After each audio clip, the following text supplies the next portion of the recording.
3700 school में एक शिक्षक है। चाणक्य, बुद्ध, महावीर, आर्यभट्ट, पाणिनि, पतंजलि, नालंदा विश्वविद्यालय, विक्रमशिला विश्वविद्यालय, मगध साम्राज्य, मौर्य साम्राज्य, गुप्त साम्राज्य और पता नहीं कितना हम लोग नाम गिनाते रहते हैं। सबका सेंटर पाटलिपुत्र पटना। 3700 स्कूल जिसमें एक शिक्षक। कुछ 100 अभ्यर्थी थे जिनकी नियुक्तियों की बात हो चुकी है। 7वें चरण की प्रक्रिया चल रही है उनकी नियुक्ति की, और उसको लेकर वो लोग 38 दिनों से धरना पर बैठे हुए थे।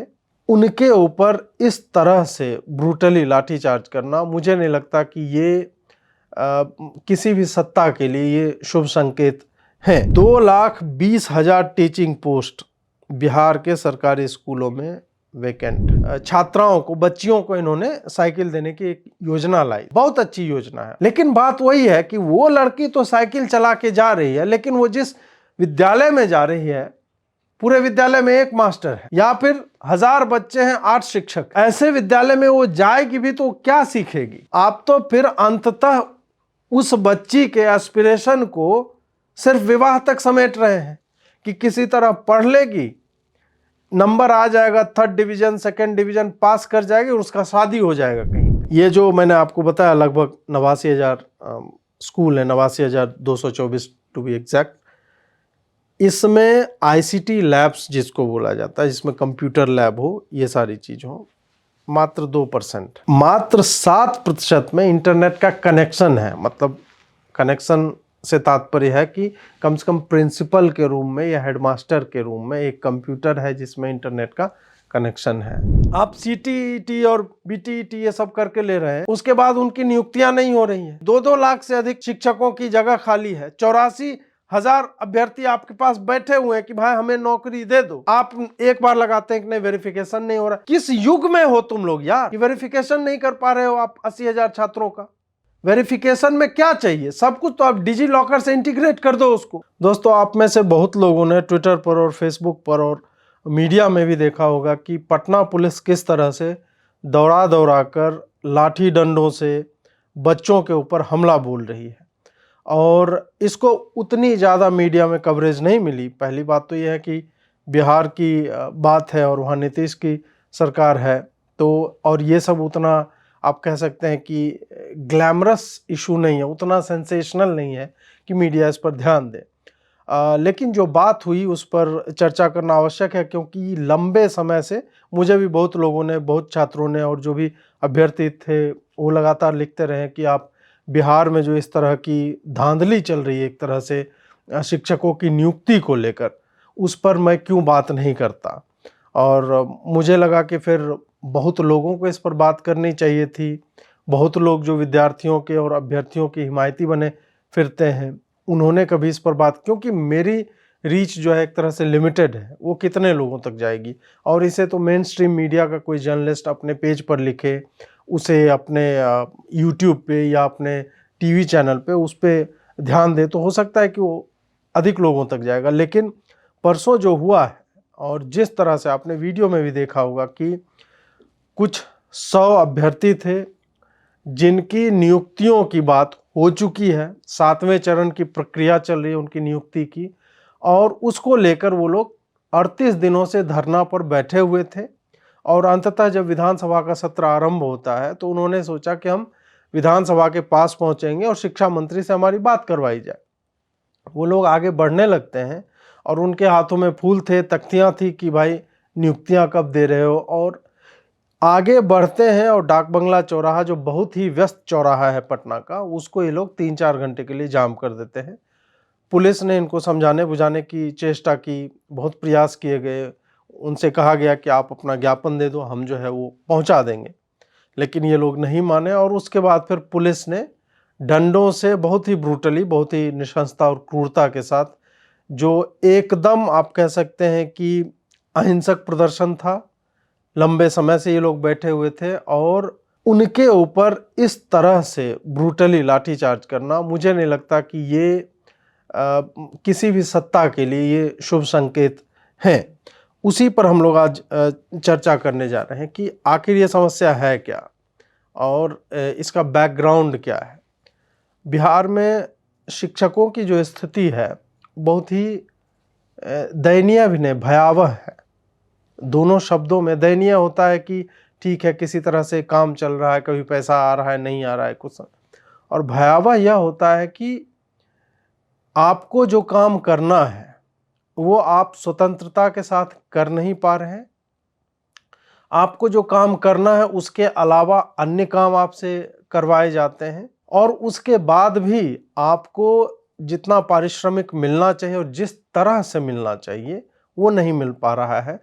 लेकिन सरकारी नौकरी है और आप इसमें इस तरह से उलझ जाते हैं कि आपके पास और कहीं जाने को होता नहीं। क्या करेंगे? खेती करने जाएंगे, वहाँ भी बहुत ज़्यादा मतलब कमाई है नहीं, जिनके पास खेत है वो जानते हैं।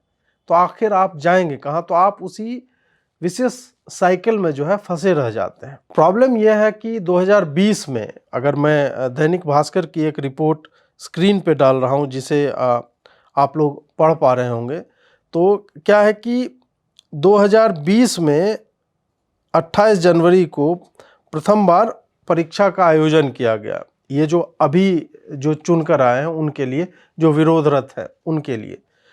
2020 में जब हुआ तो प्रश्न पत्र लीक हो जाता है, और लीक होने के बाद क्या हुआ कि दूसरी बार परीक्षा करवाई जाएगी। सितंबर 2020 में दूसरी बार परीक्षा होती है, और इसके आधार पर 12 मार्च 2021 को परिणाम आता है, जिसमें 80,402 अभ्यर्थियों को उत्तीर्ण घोषित किया जाता है। शिक्षा मंत्री और बाकी अधिकारी जो है वो बताते हैं कि सबकी नियुक्ति पक्की है। उन्होंने प्रेस कॉन्फ्रेंस करके ये बात बताई, लेकिन उसके बाद कुछ हुआ नहीं। उसके बाद गर्दनी बाग, पटना का ही क्षेत्र है, वहाँ पर 38 दिनों से ये अभ्यर्थी जो है आंदोलन पर, धरने पर बैठे हुए थे, और विभाग का कोई भी अधिकारी वहाँ से उनसे न मिलने आया, न कोई आश्वासन देने आया कि क्या करेंगे। और ये लोग भी अड़े हुए थे कि अब चाहे जेल जाना पड़े, जान देनी पड़े, लेकिन हम नियुक्ति पत्र लेकर ही जाएंगे। तो ये जो है आपने स्क्रीन पर पढ़ा, ये मैं कोई बना के नहीं बोल रहा हूँ, ये एक्चुअल बात है, और ये बैकग्राउंडर है उनका एक तरह से। और इसमें कौन से वो बच्चे हैं जो CTET हो जाता है, सेंट्रल का टीचर्स एलिजिबिलिटी टेस्ट होता है, और बिहार का अपना BTET करके होता है, उसमें लगभग 500 विद्यार्थी इसमें आंदोलनरत थे।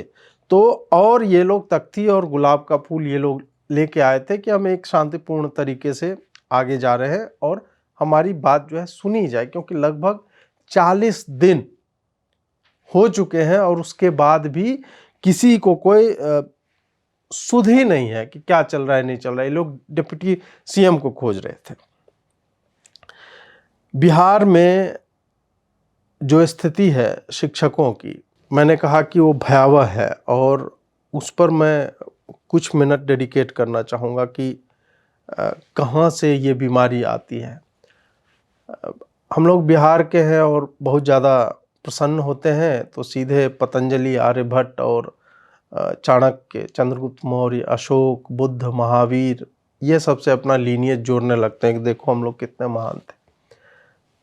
लेकिन उसकी दूसरी जो सच्चाई है वो यह है कि बिहार में जब से मैं पैदा हुआ हूँ, मेरा जन्म हुआ है, आप मान के चलिए कि लगभग 35 साल से, और उससे पहले से 4 दशक आप मान के चलिए, उसके पहले का मुझे पता नहीं, शिक्षा के क्षेत्र में बिहार सबसे निचले पायदान पे है। और निचले पायदान में किसी सूचकांक की बात नहीं कर रहा, मैं वहाँ के स्कूलों में पढ़ा हूँ, मेरे गांव में भी स्कूल है, बगल के गांव में भी है, दूसरे जिलों में भी है, गया हूँ बहुत जगह, देखा है कि क्या स्थिति है वहाँ पे। किसी भी सरकार ने कभी भी शिक्षा को लेकर बिहार में कोई इंटरेस्ट नहीं दिखाया, किसी की कोई रुचि कभी रही ही नहीं। दुर्भाग्य तो यह भी है कि इस देश में ही शिक्षा को लेकर कभी कोई रुचि नहीं दिखाई गई। बिहार उसमें भी सबसे निचले पायदान पर है।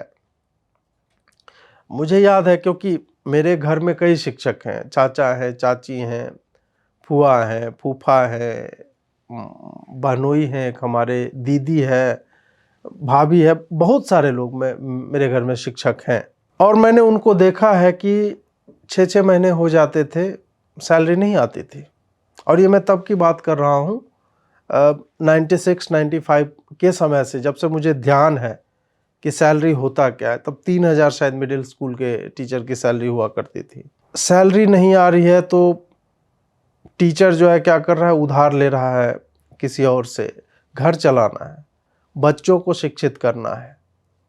और उसी समय इसी एपैथी के कारण बिहार में प्राइवेट स्कूल की एक मतलब बाढ़ आ गई। जैसे आप दिल्ली में मोमोज के ठेले मिलते हैं ना, आपको हर जो इलाका है उसके एक कोने पे नुक्कड़ पे मोमो बेचने वाला आपको मिलेगा। उस तरह से हर सोसाइटी में, हर विहार और हर नगर में जो होते थे, वहाँ पे प्राइवेट स्कूल्स खुलने लगे। वहाँ पे 700-800 रुपये टीचर को दिए जाते थे तनख्वाह, और उस पे वो लोग पढ़ाने आते थे, और उसकी स्थिति उन सरकारी विद्यालयों से कहीं अधिक थी। उन्हीं में से किसी 1-2 विद्यालय से मैं भी पढ़ा हूँ। बाद में मैं एक अच्छे जगह पे चला गया चयनित होकर। मुझे वो समय याद है, उस वक्त तो सारे परमानेंट टीचर्स ही हुआ करते थे। तो टीचर हैं, लेकिन चूंकि उनको अब सैलरी नहीं आ रही तो कोई और काम कर रहे हैं, आ ही नहीं रहे हैं किसी और को अपने जगह पे। मतलब उनको भी पढ़ाने में बहुत ज़्यादा इंटरेस्ट नहीं रह गया था, और उसका केवल यही कारण था कि आप कब तक सैलरी नहीं देकर एक्सपेक्ट करोगे कि वो आएगा। और सैलरी नहीं क्यों देते थे, क्योंकि जितना राजस्व आ रहा है, सरकार के पास जितने पैसे आ रहे हैं, उस वक्त लालू और राबड़ी का दौर था। Bihar one of the lowest performing states में आता था, जिसके लिए एक शब्द आता है बीमारू। BI से बिहार हो गया, MA से मध्य प्रदेश हो गया, राजस्थान हो गया, U से उत्तर प्रदेश हो गया। ये सारे राज्यों में बिहार आता था, उसमें भी सबसे नीचे था। आप लोग जो बिहारियों से मिलते हैं, एक तो ठीक है, एक एटीट्यूड है बिहारी ठेला वाला, रिक्शा वाला, जिसको आप लोग गाली देते हैं, मैं नॉन बिहारी से बोलता हूँ। और दूसरा एक वो भी हिस्सा है जो बिहारियों को देखकर एक औ में रहता है कि ये लोग पढ़ने में इतने अच्छे क्यों हैं, ये लोग कहाँ से आते हैं। और ये चाहे गणित हो, विज्ञान हो, या अन्य क्षेत्रों में भी आपको मिलेंगे कि बिहार के छात्र जो भी उस घटिया शिक्षा प्रणाली से बाहर आकर, और शिक्षा प्रणाली घटिया से तात्पर्य मेरा है कि जो स्टेट जो ऑफर कर रहा था वहाँ पे, उससे बाहर आकर वो दिल्ली यूनिवर्सिटी का टॉपर बनता है, गोल्ड मेडलिस्ट बनता है, अच्छे अच्छे जगहों पे नौकरियाँ पाता है। यूपीएससी में उनका प्रदर्शन आप जानते हैं। शिक्षा के क्षेत्र में ढेर सारे लेक्चरर्स, प्रोफेसर्स जो है आपको बिहार के मिलेंगे। तो वो एक बिहारी की एक छवि वो हुआ करती थी। हम जो है उस दौर को अभी भी याद करते हैं तो हमारी आत्मा कांप जाती है। फिर लगा कि बदलाव आया है, नीतीश कुमार आए हैं, कुछ करेंगे। नीतीश कुमार ने पहले 2-2.5 सालों में बहुत कुछ किया, और उसके बाद उन्होंने जो उस 2.5 साल में किया, उसी के ऊपर वो काट कर खा रहे हैं आज तक। लेकिन शिक्षा के क्षेत्र में उन्होंने भी कुछ नहीं किया। जो आपको इंफ्रास्ट्रक्चर बिहार में या अन्य जगहों पे दिख रहा है, वो सर्व शिक्षा अभियान का है, जो सेंटर की स्कीम थी, जो वाजपेयी जी के समय से लागू हुई थी, और उसको कैरी फॉरवर्ड किया गया। और अभी तक जो है आपको दिखेगा कि मैं अपने ही गाँव की बात करूँ, वहाँ एक टूटा और मिडिल स्कूल हुआ करता था, तो उसको जो है पक्का किया गया। उसके बगल में हाई स्कूल खोला गया, बहुत सारे क्लासरूम्स बने। लेकिन सरकार, केंद्र सरकार वो इंफ्रास्ट्रक्चर तो क्रिएट कर देगी, लेकिन राज्य सरकार जिसके अंतर्गत शिक्षकों की नियुक्तियां होती है, बहाली होती है, वो अभी भी 900 बच्चे हैं और 7 शिक्षक हैं। इस तरह के स्कूल्स हैं। कहाँ जाएगा बच्चा? मतलब आप कल्पना कीजिए कि 900 बच्चों को 7 शिक्षक कैसे पढ़ा लेगा, और उनमें से आप कैसे गुणवत्ता की, क्वालिटी की उम्मीद या आशा रख सकते हैं? ये स्थिति है। मतलब 2000 का वर्ष जो था, जिसके उसमें जो है अंतिम परमानेंट शिक्षकों की जो मतलब निविदा पर, और ये सब जो होता है नियोजित शिक्षक जिसको बोलते हैं, वैसे शिक्षक नहीं, जो परमानेंट है, जो पेरोल पे है गवर्नमेंट के, जिनका जॉब परमानेंट है, उनको रिटायरमेंट और ये सब बेनिफिट मिलेगा। 2000 में अंतिम नियुक्ति हुई थी, जिसकी अधिसूचना 1999 में जारी की गई थी। और उसके बाद जो एक परमानेंट लोगों की नियुक्ति हुई है, वो लोग थे जो लालू के समय में जिन्होंने टीचर्स ट्रेनिंग की हुई थी, और उनकी जॉब 30 साल तक नहीं मिली उनको। सोचिए, वो केस चलता रहा और अंत में जाके कोर्ट ने उनके फेवर में डिसीजन दिया, तो फिर उनकी नियुक्तियां हुई हैं। उसके अलावा कहीं भी शिक्षकों की, परमानेंट शिक्षकों की नियुक्ति बिहार में हुई ही नहीं है। मिड डे मील ये जो आया बहुत अच्छा सिस्टम था, लेकिन मिड डे मील ने शिक्षकों को तो उनका जो आत्मसम्मान होता है ना, वो मिड डे मील के पतली दाल की तरफ बहकर निकल गया। मिड डे मील के कारण, ठीक है, ये यूएस में भी कॉन्सेप्ट है कि स्कूल ही जो है ऑफर करता है बच्चों को न्यूट्रिशियस मील जो आते हैं वहाँ पे, लेकिन उसका एक स्टाफ होता है अलग जो उसके पूरे मैनेजमेंट को देखेगा। यहाँ पे क्या है कि किसी की शादी हो, उसमें सामूहिक विवाह चल रहा है, तो पता चल रहा है कि टीचर जो है सब्जी बांट रहे हैं। किसी की बारात रुकवानी हो, स्कूल में रुक गए, उसके बाद सफाई का जिम्मा टीचर का है। दाल में जो है हल्दी कम क्यों है, कितनी हल्दी आई, क्या घट गया, उसका उत्तरदायित्व तो शिक्षकों का है। किसको टेंडर देना है, कैसे क्या करना है, और ग्रामीण पॉलिटिक्स से ये जो पंचायत समिति होती है उसको इन्होंने इंटीग्रेट कर दिया उसमें। उससे ऐसे ऐसे घटिया लोग शिक्षक बनकर पहुंचे हैं, और ऐसे ऐसे डिजर्विंग कैंडिडेट लौटा दिए जाते हैं या आउट ऑफ डिस्कस्ट वो छोड़ देते हैं नौकरी, पंचायत समिति के घुसने के कारण। इसी कारण मैं बोल रहा था कि शिक्षकों की स्थिति भयावह है। मैं अपने गांव की अगर बात करूं, वहां पर यह पंचायत समिति के कारण उसमें एक ऐसा व्यक्ति घुसा हुआ है, शिक्षक, माफ कीजिएगा, शिक्षक नहीं है वो, उस कमिटी में है जो गवर्न करता है कि स्कूल को कहां पैसे खर्च करने चाहिए, कितना मिड डे मील बनेगा, क्या करेगा, इंफ्रास्ट्रक्चर अगर मान लीजिए कि लाइब्रेरी बननी चाहिए कि नहीं, ये सब पंचायत समिति के साथ मिलकर अब शिक्षकों को करना होता है। वो आदमी इतना घटिया है, वो बच्चियों को गंदी गंदी गालियां देता है, और भी बहुत सारी चीजें हैं, लेकिन उसको कोई हटाने वाला नहीं है। क्यों? क्योंकि उस पे मुखिया का हाथ है, उसको मुखिया ही हटा सकता है, उसका वो चहेता है। और ये एक गांव की कहानी नहीं है, कई गांव की कहानी है कि अच्छे लोग वहां जब पढ़ाने के लिए आते हैं उस गांव में, तो ऐसे लोगों के कारण उन्हें छोड़ के भागना पड़ता है। ये मैं आपको एक रूपरेखा दे रहा हूं कि बिहार में शिक्षा की स्थिति क्या है, ये आपको जानना चाहिए। और इस पर मीडिया आपको कभी कुछ कहती नहीं दिखेगी। बीच में कुछ यूट्यूबर्स का चला था कि माइक लेके पहुंच जाते थे कि हाँ आप एप्पल की स्पेलिंग बताइए, इस तरह से आपको मिलेगा, बट उसका वैल्यू जो है ना, वो कोई इम्पैक्ट क्रिएट करने के लिए वो वीडियो नहीं होता है। वो वीडियो होता है नीचा दिखाने के लिए कि देखो ये, और उसका 2 से 3 मिनट आपके जहन में वो रहता है कि देखो इसको तो ये भी नहीं आता है। कोई इस चीज को जांचने की चेष्टा नहीं करता कि ऐसी स्थिति में हम पहुंचे क्यों। अब मैं बात करने जा रहा हूं कि शिक्षकों की मतलब मूल समस्याएं क्या है, किस तरह के शिक्षक, मतलब अभी का आंदोलन ये क्यों चल रहा है इस तरह से। मैंने आपको बताया कि 1999 की जो अधिसूचना थी, नोटिफिकेशन, उसके आधार पर अंतिम बार परमानेंट शिक्षकों की बहाली हुई। उसके बाद क्या हुआ कि एक कॉन्सेप्ट आया शिक्षा मित्र का बिहार में, और भी मुझे लगता है अन्य राज्यों में भी ये चला। शिक्षा मित्र क्या था कि आप 10th पास हैं और उसके बाद आपको आपके गांव का मुखिया या पंचायत का कोई व्यक्ति जो है या प्रखंड स्तर पे आपको नॉमिनेट करके और आपको भेज देगा कि आप प्राइमरी स्कूल में पढ़ा सकते हैं।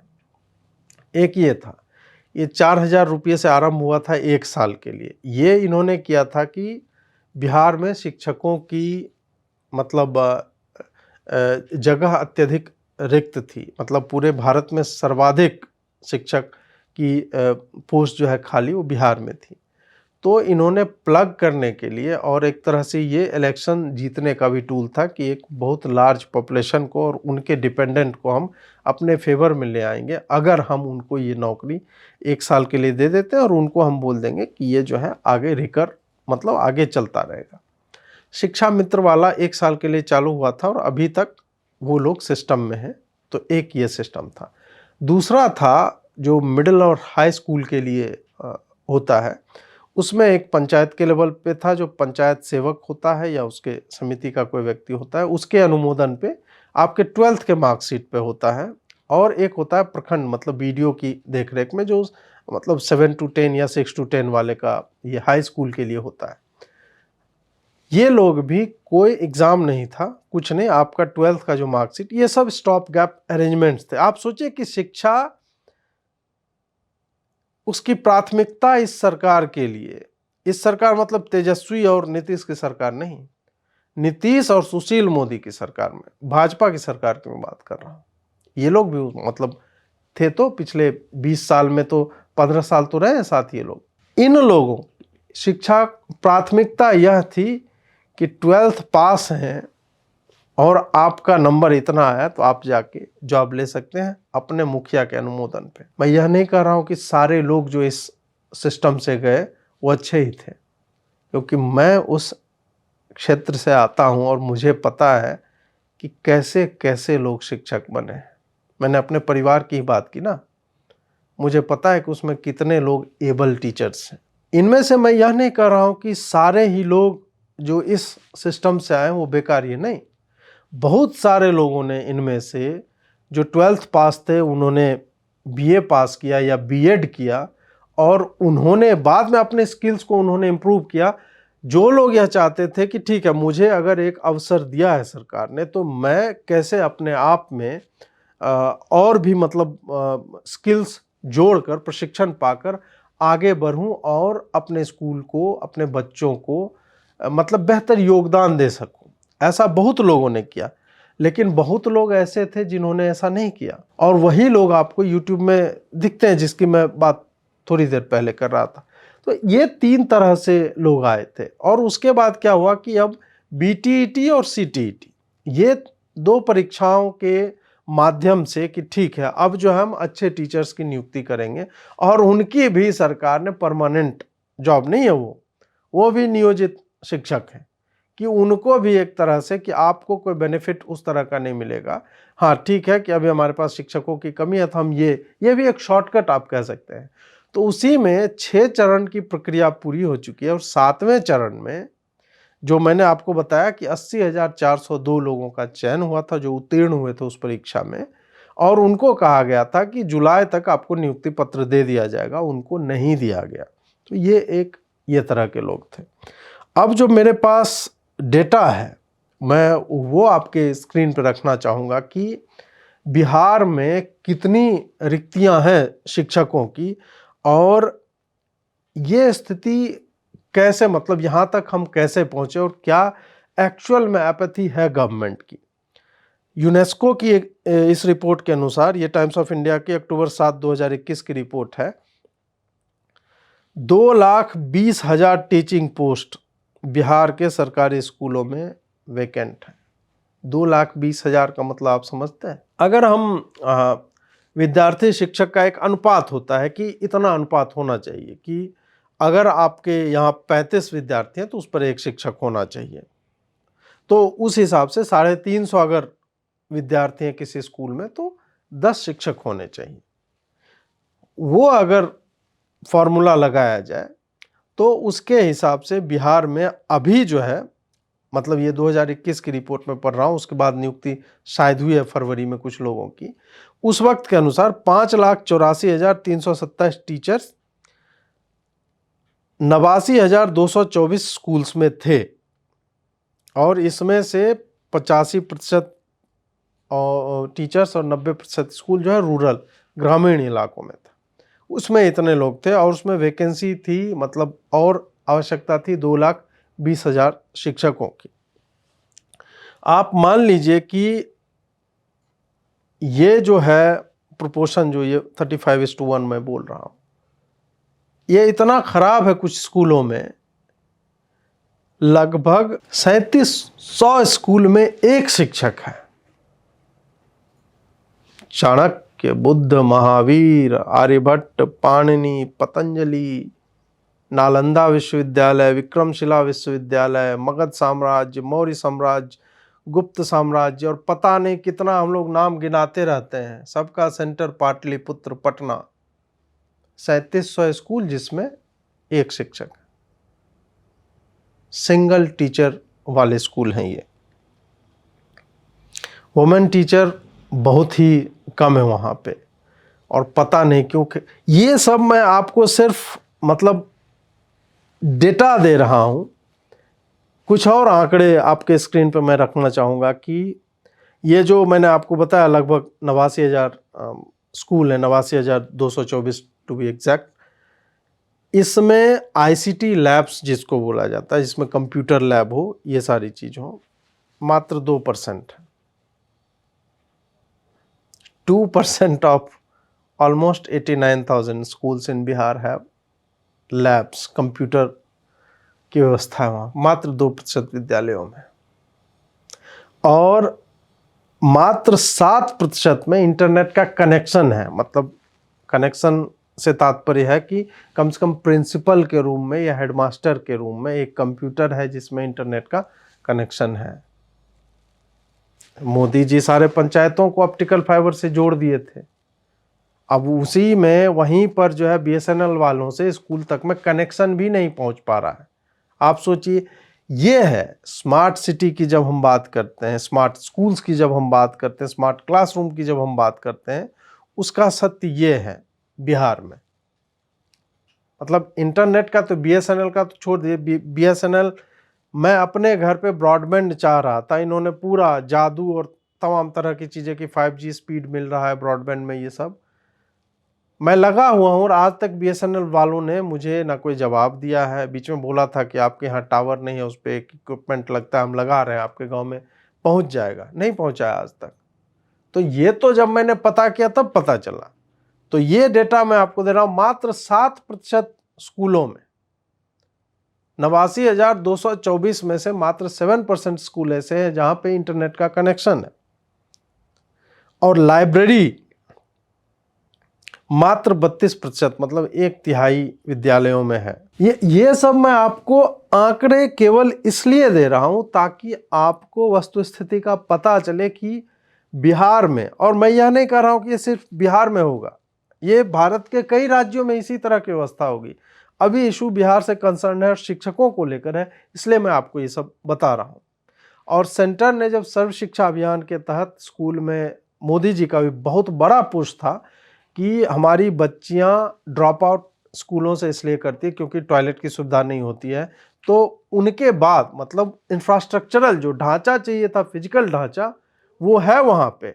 99% स्कूलों में ड्रिंकिंग वाटर है, 96% स्कूल में बॉयज़ का टॉयलेट है, 97% स्कूलों में गर्ल्स के लिए टॉयलेट है, और 78% स्कूल में इलेक्ट्रिसिटी है, और 60% स्कूल ऐसे हैं जिसमें क्लासरूम की, सारे क्लासरूम की स्थिति अच्छी है। एक और डेटा है कि बिहार जो है वो एक स्टूडेंट के ऊपर पैसा खर्च करने में, मतलब पर स्टूडेंट कितना खर्चा हो रहा है स्टेट का, उसमें सबसे नीचे है पूरे भारत में। और आप सोचिए इसमें छोटे छोटे ट्राइबल राज्य भी आते हैं, केंद्र शासित प्रदेश भी आते हैं, इन सब में बिहार सबसे नीचे है, क्योंकि इसको ऐतिहासिक तौर पर, मतलब किसी को पड़ी ही नहीं, तो इन लोगों को लगा कि नहीं, बिहारियों के तो जीन में एजुकेशन है, ये तो कहीं से भी पढ़ लेंगे। ये सारे आंकड़े मैंने आपको दिखाए कि प्रति विद्यार्थी भी सबसे कम पैसा खर्च कर रहा है बिहार।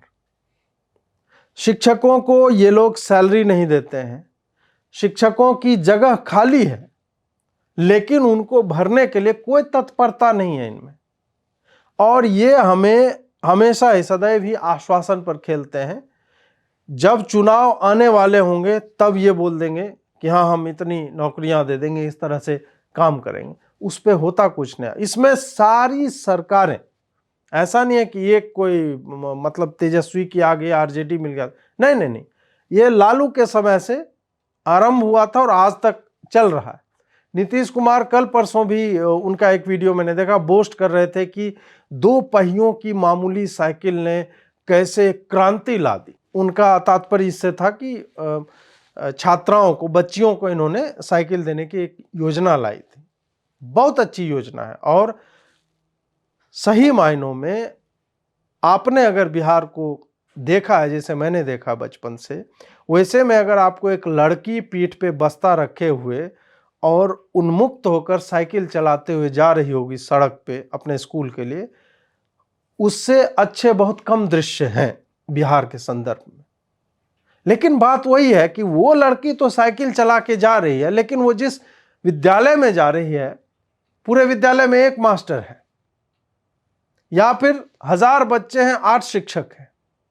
ऐसे विद्यालय में वो जाएगी भी तो क्या सीखेगी? आप तो फिर अंततः उस बच्ची के एस्पिरेशन को सिर्फ विवाह तक समेट रहे हैं कि किसी तरह पढ़ लेगी, नंबर आ जाएगा, 3rd division 2nd division pass कर जाएगी और उसका शादी हो जाएगा कहीं पे। आप तो उसकी उम्मीद को, उसकी आशाओं को कुचल रहे हैं। साधन आपने दे दिया कि स्कूल तक पहुंच जाए। आपने क्या स्कूल को एम्पावर किया? आपने सिर्फ बच्चियों को एक साइकिल देकर एम्पावर किया है। उनको जो पढ़ाने आते हैं उनका स्तर क्या है? आप सीटीईटी और बीटीईटी ये सब करके ले रहे हैं, उसके बाद उनकी नियुक्तियां नहीं हो रही हैं। आपके पास लाख से अधिक, 2-2 लाख से अधिक शिक्षकों की जगह खाली है। 84,000 अभ्यर्थी आपके पास बैठे हुए हैं कि भाई हमें नौकरी दे दो। आप एक बार लगाते हैं कि नहीं, वेरिफिकेशन नहीं हो रहा।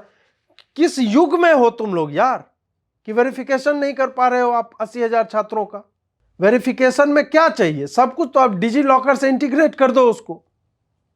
बोलो कि ऑनलाइन कर, नहीं, तुम्हें नहीं करना है ना, क्योंकि हर ऐसी सरकार को कुछ ना कुछ उसमें चाहिए होता है कि हम किसको दे सकते हैं कॉन्ट्रैक्ट, तुम वेरीफाई करो। 7 एजेंसी को कॉन्ट्रैक्ट जाएगा तो उसके माध्यम से कुछ फंड होंगे जनरेट। शिक्षा विभाग क्या हलवा छीलने के लिए है? फिर क्यों बनाया है इतना बड़ा डिपार्टमेंट? क्या वो ये जितने अभ्यर्थी पास हुए हैं, आपके पास जिलावार कि किस जिले से ये लोग हैं, आपके पास डेटा नहीं है उन जिलों को? और फिर कहिए प्रखंड लेवल पे वेरीफाई करें और वेरीफाई करने के बाद आप उनको आगे बढ़ाइए। ये सब सिंपल, साधारण से सहज सॉल्यूशंस हैं जिसको सरकार नहीं पाना चाह रही। नहीं, हम एक समिति बनाएंगे, फिर वो समिति एलोकेट करेगी रिसोर्स, फिर वो मतलब रिसोर्स किसको मिलेगा उसके लिए अब चाहिए होगा, फिर वो लोग बच्चे आते रहें। सब कुछ हो चुका है। मोदी जी ने कहा सेल्फ अटेस्टेशन से कर लो। आप पहले नियुक्त तो करो, उसके बाद आप बैकग्राउंड में इनको चेक करो, उसके बाद जो लोग आपको लगे कि गलत है उस पर केस करो। ये सारा प्रोसेस जो हो सकता है, सामान्य बुद्धि वाले लोग, कॉमन सेंस की चीजें हैं, उसमें ये लोग इतना अधिक समय व्यतीत कर रहे हैं कि बच्चा अब सड़क पे आ गया और बोल रहा है कि हम जेल भी चले जाएं लेकिन नौकरी लेके जाएंगे। पास हो गए, योग्यता साबित कर दी है, फिर भी आप उसको नौकरी नहीं दे रहे। क्या होता है कि हर राज्य में एक लीडरशिप आती है, कैबिनेट उसका होता है, तो वो एक उतार चढ़ाव का मतलब दौर आता है कि यूपी बहुत खराब कर रहा था तो लॉ एंड ऑर्डर मायावती के समय में सुधर जाता है, फिर अखिलेश आते हैं बिगड़ जाता है, फिर योगी जी आते हैं तो लॉ एंड ऑर्डर भी सुधरता है, निवेश भी आने लगते हैं और वो अपने आप को 2 ट्रिलियन इकॉनमी बनाने की तरफ जो है अग्रसर होते देखना चाहता है। तो एक एस्पिरेशन होता है। बिहार वालों को आप देखिए, यहां की सरकारें जो भाजपा के साथ थी, ये डबल इंजन की बात जो करते हैं ना, तब भी क्या भीख मांग रही है सरकार, हमें विशेष राज्य का दर्जा दे दो। मतलब हम जहां पे बुद्ध से जुड़े हुए सबसे अधिक पर्यटन स्थल हो सकते हैं, महावीर से जुड़े हुए, सिखों के 10वें जो गुरु थे गुरु गोविंद सिंह, उनको लेके ऐतिहासिकता जिसकी, मतलब जितने बड़े बड़े, जिसको कहता है ना हिंदू कुश से जावा सुमात्रा जकार्ता तक और वियतनाम तक जिनका राज चला करता था, उन वैसे राष्ट्रों की और जो भी उस वक्त होते थे एम्पायर्स, उनकी राजधानी पाटलिपुत्र उनके अवशेष है, भग्नावशेष है। सिर्फ टूरिज्म से बिहार इतना कमा सकता है, लेकिन नहीं, उसके बारे में ना कुछ करना है। मैं पावापुरी गया था, अभी महीना भर भी नहीं बीता है।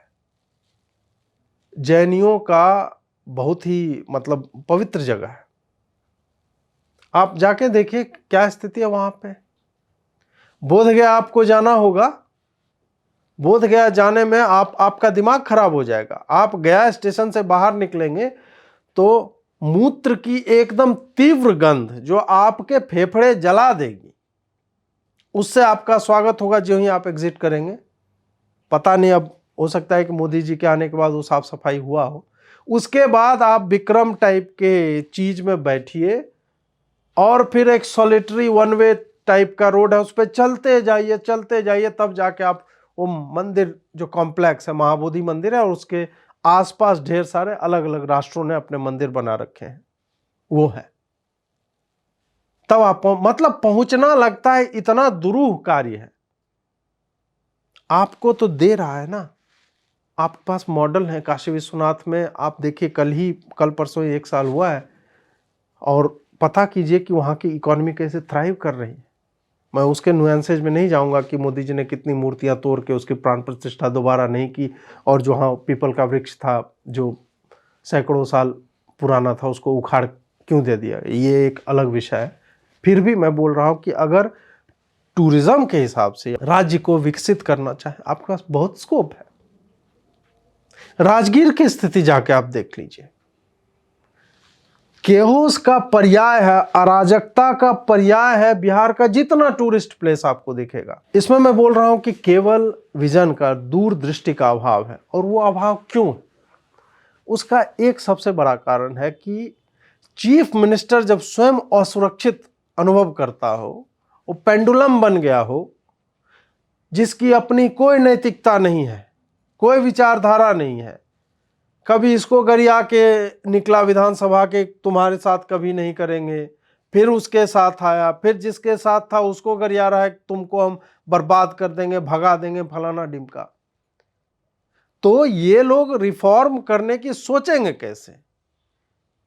इनकी पहली प्रायोरिटी है कि हम कैसे सत्ता में बने रहें, और फिर ये नहीं कि सत्ता में आ गए हैं और लगभग मतलब हम किसी भी दूसरी पार्टी के साथ अगर हम मतलब उनका समर्थन ले लेते हैं, मैं यहाँ पे भाजपा की बात कर रहा हूँ, तो वर्चुअली आप सत्ता से बाहर जा ही नहीं सकते हैं। 3 बड़ी पार्टियां 2 साथ हो जाएगी, सत्ता से कोई आपको नहीं निकालेगा।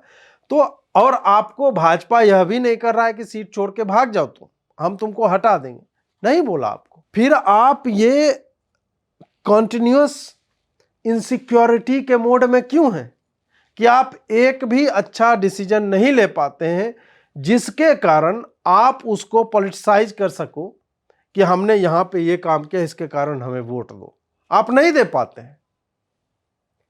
आप इस भय में हमेशा रहते, करे बाप रे मेरा कुर्सी कहां जाएगा।